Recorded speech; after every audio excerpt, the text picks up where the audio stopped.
Dobar dan i dobrodošli. Evo pauza između dva informativna poziva. Ovih dana i mjeseci razgovaramo sa otprilike 10-ak poduzetnika svaki tjedan. I ono što sam uočio u tim razgovorima je nešto što je vrlo interesantno. Ok, na Balkanu ovdje šta ima je nekav pozdrav i nije nužno odgovoriti šta ima. Ali što smo više profesionalniji i što više radimo neke stvari, to više želimo pričati o novim projektima, o uzbudljivim stvarima, o idejama. I čak i ja se ponekad uhvatim kad razgovaram i sa klijentima, kolegama, studentima, da imam potrebu da radimo nešto novo, da nudimo nešto novo. To je jedna, osjećam se glupo, imam dojam ako ponavljam iste stvari. Međutim, u posljednja 3 mjeseca smo se dosta istestirali i fokusirali smo kompletno našu komunikaciju, promociju prema 2 vrste kampanje. Prema 2 mreže. Dakle, uz 20-ak društvenih mreža, nebrojeno opcija za promociju, proizvoda, kombinacija i verzija kampanja koje smo sve isprobali, nikako nismo se uspjeli fokusirati na nešto što radi. Jer svaki tjedan, svaki dan praktički dobivamo neke nove upute, nekav novi algoritam, neku novu ideju, neki novi alat što bi mogli napraviti za sebe, za svoj posao i to nam jednostavno odvlači fokus. Prvi savjet koji vam mogu dati, koji je meni puno pomogao, je manje je više.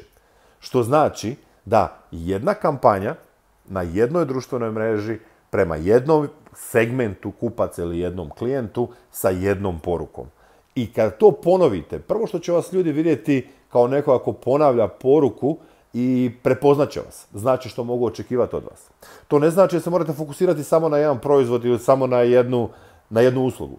To znači da kad imate savršeno određen cijeli sistem, cijeli proces promocije i prodaje u jednom kanalu, onda ga možete duplicirati na različite. Ali na početku sada se fokusirajte na 1 do 2 stvari, 1 mrežu do 2 mreže i svu ostalu buku sklonite sa strane. Uzmite si neki 2 do 3 mjeseca da probate i vidjet ćete kako donosi rezultate i oslobađa vam puno više vremena. Kad sam već kod puno više vremena, ono što mi se najviše žale naši studenti je da troše jako puno vremena u kreiranju sadržaja. E sad, to je ono što sam ja radio godinama. Dakle, kreirao sam sadržaj za specifičnu priliku, za nešto što je jasno i određeno, što je značilo da to nisam mogao ponoviti u nekim sljedećim prilikama. Što znači da za svaku priliku, za svaki post, za svaku objavu, za svaki video, posebno istraživanje, posebno traženje, posebno pripremanje, editiranje itd. Ono što sam naučio prije nekih godinu dana i što mi stvarno koristi je da materijal koji pripremimo možemo ponovo iskorištavati. Što to znači? Primjer, ovaj video koji ja snimam je otprilike 3 do 5 minuta. I to su videi koji idu na našu YouTube stranicu, na naš Facebook kanal. Iz tih videa možemo izrazati 15 do 30 sekundni kratke poruke ili kratki savjeti.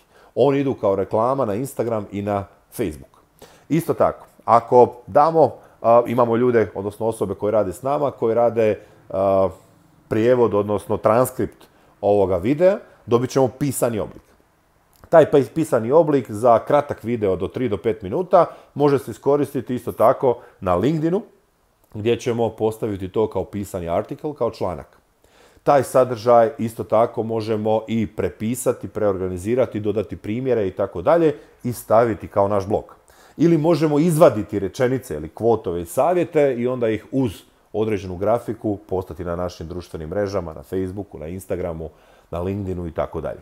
Dakle, jedan sadržaj, jedna ideja, jedna priča može postati 5-6 različitih objava za različite mreže i na taj način ćete doći do većeg broja ljudi, imat ćete konstantnost, ali ljudi će znati da je tema o kojoj vi pričate ono što njima treba, njihova potreba ili njihov problem i to će vam se opet odraziti kao povjerenje, kao interes, kao možda veća prodaja, odnosno sigurno efikasnija prodaja, bolji retargeting, jednostavnije kampanje i puno više vremena za ono zbog čega radite privatni posao. Ne znam da li se vi slažete oko toga, pišite mi u komentar ispod koji su to problemi koje vi imate kad je riječ o komunikaciji preko društvenih mreža, traženju sadržaja, korištenju sadržaja, broju mreža koje koristite i tako dalje. Svakako ću pročitati svaki taj komentar i osobno ga odgovoriti.